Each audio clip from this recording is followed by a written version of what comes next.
Hi everybody, welcome back to Flat Water, Flat Earth. This is the Book of Reuben, the Testament of Reuben. There are so many things I could say to introduce this book. You'll see why it's so important. Some people are going to say that this is non-biblical, non-canonical, but I think once you hear it, you'll understand that this is the Word of God. So here we go. The Book of Reuben, or the Testament of Reuben, the firstborn son of Jacob and Leah. Chapter 1. Reuben, the firstborn son of Jacob and Leah. The copy of the Testament of Reuben, even the commands which he gave his sons before he died in the 125th year of his life. 2 years after the death of Joseph his brother, when Reuben fell ill, his sons and his sons' sons were gathered together to visit him. And he said to them, My children, behold, I am dying, and go the way of my fathers. And seeing there Judah and Gad and Asher his brethren, he said to them, Raise me up that I may tell to my brethren and to my children what things I have hidden in my heart. For behold, now at length I am passing away. And he arose and kissed them, and said unto them, Hear, my brethren, and do ye, my children, give ear to Reuben your father, in the commands which I give unto you. And behold, I call to witness against you this day the God of heaven, that ye walk not in the sins of youth and fornication, wherein I was poured out, and defiled the bed of my father Jacob. And I tell you that he smote me with a sore plague in my loins for 7 months. And had not my father Jam prayed for me to the Lord would have destroyed me. For I was 30 years old when I wrought the evil thing before the Lord. And for 7 months I was sick unto death. And after this I repented with set purpose of my soul for 7 years before the Lord. And wine and strong drink I drank not, and flesh entered not into my mouth, and I ate no pleasant food. But I mourned over my sin, for it was great, such as had not been in Israel. And now hear me, my children, what things I saw concerning the 7 spirits of deceit, when I repented. 7 spirits therefore are appointed against man, and they are the leaders in the works of youth. And 7 other spirits are given to him at his creation, that through them should be done every work of man.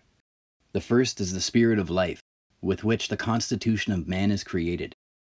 The second is the sense of sight, with which ariseth desire.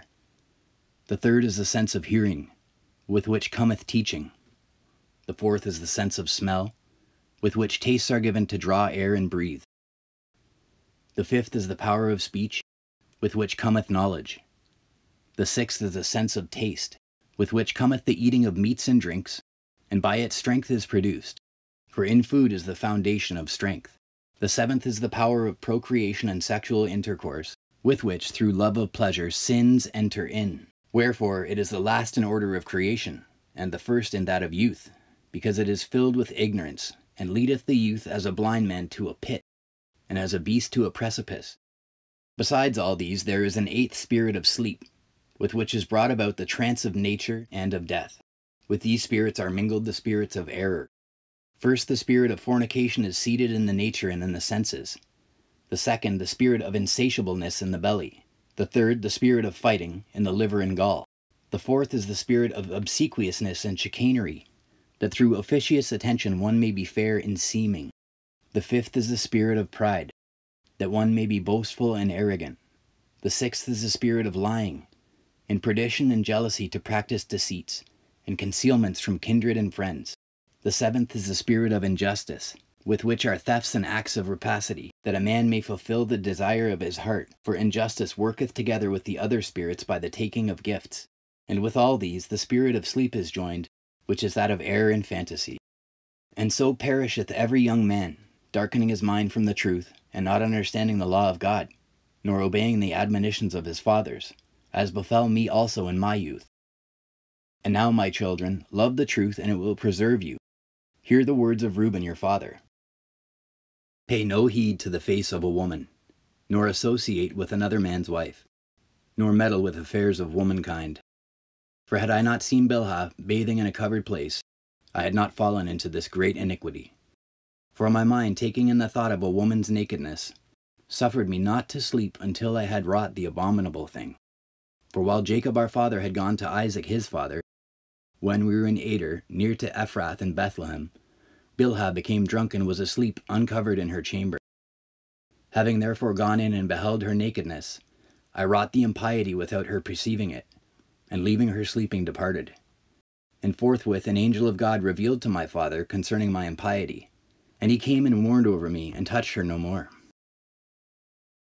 Chapter 2. Reuben continues with his experiences and his good advice. Pay no heed, therefore, my children, to the beauty of women, nor set your mind on their affairs, but walk in singleness of heart in the fear of the Lord, and expend labor on good works, and on study, and on your flocks, until the Lord give you a wife, whom he will, that ye suffer not as I did. For until my father's death I had not boldness to look in his face, or to speak to any of my brethren because of the reproach. Even until now my conscience causeth me anguish on account of my impiety, and yet my father comforted me much, and prayed for me unto the Lord, that the anger of the Lord might pass from me, even as the Lord showed. And thenceforth until now I have been on my guard, and sinned not. Therefore, my children, I say unto you, observe all things whatsoever I command you, and ye shall not sin. For a pit unto the soul is the sin of fornication, separating it from God, and bringing it near to idols, because it deceiveth the mind and understanding, and leadeth down young men into Hades before their time. For many hath fornication destroyed, because though a man be old or noble, or rich or poor, he bringeth reproach upon himself with the sons of men, and derision with Beliar.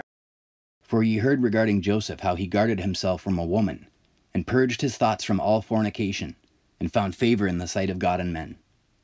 For the Egyptian woman did many things unto him, and summoned magicians, and offered him love potions, but the purpose of his soul admitted no evil desire. Therefore the God of your fathers delivered him from every evil and hidden death. For if fornication overcomes not your mind, neither can Belial overcome you. For evil are women, my children, and since they have no power or strength over man, they use wiles by outward attractions, that they may draw him to themselves. And whom they cannot bewitch by outward attractions, him they overcome by craft. For moreover, concerning them, the angel of the Lord told me, and taught me, that women are overcome by the spirit of fornication more than men. And in their heart they plot against men, and by means of their adornment they deceive first their minds, and by the glance of the eye instill the poison. And then through the accomplished act they take them captive. For a woman cannot force a man openly, but by a harlot's bearing she beguiles him. Flee therefore fornication, my children, and command your wives and your daughters, that they adorn not their heads and faces to deceive the mind, because every woman who useth these wiles hath been reserved for eternal punishment. For thus they allured the watchers who were before the flood. For as these continually beheld them, they lusted after them, and they conceived the act in their mind. For they changed themselves into the shape of men, and appeared to them when they were with their husbands. And the women, lusting in their minds after their forms, gave birth to giants.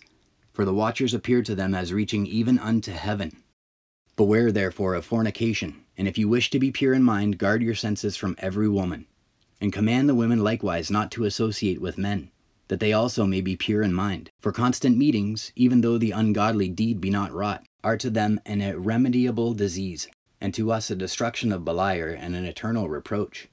For in fornication there is neither understanding nor godliness, and all jealousy dwelleth in the lust thereof.